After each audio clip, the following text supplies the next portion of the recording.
resistance is an interesting word, and there's a lot of consternation and concern by some people about the word resistance.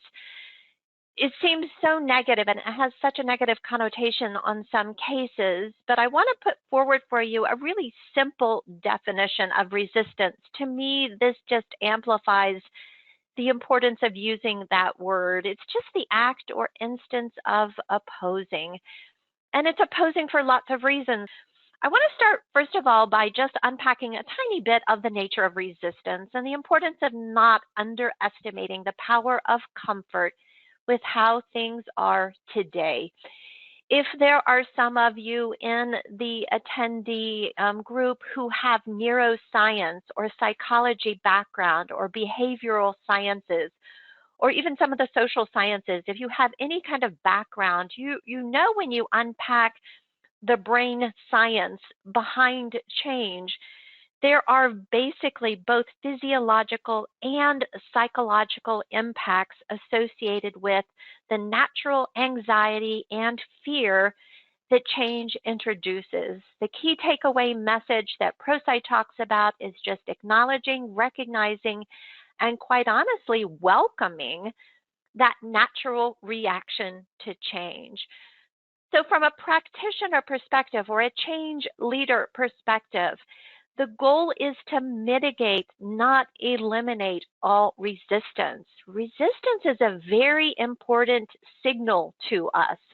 It's a signal that when we start looking at ways to dissect it, analyze it, look for patterns, look for trends, it tells us very important actionable information to take to increase the probability of change success. The other thing is we just really need to think about not being surprised by resistance to change, but both expect it and plan for it. And I want you to think about for just a moment, what does resistance to change look like? You probably have some things that you're experiencing in your own organizations, but when we think about resistance, let's give it some clarity. And let's not just call it resistance to change, but what does it look like? What are people saying? What are people doing or not doing?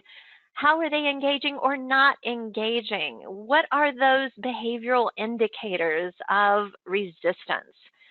So look at all of the items that are coming in on the screen. I love having polls during the webinar. So look at these, right? Ignore, that's not how we do it. Refusal, oh my gosh, refusal is a very active word.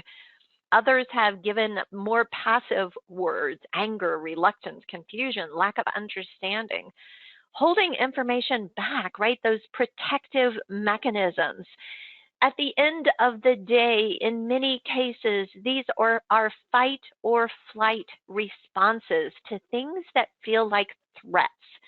Now, maybe that's not a physical threat, but it might be threat to my authority or a threat to my experience or a threat to my understanding of the way they come or my social structures.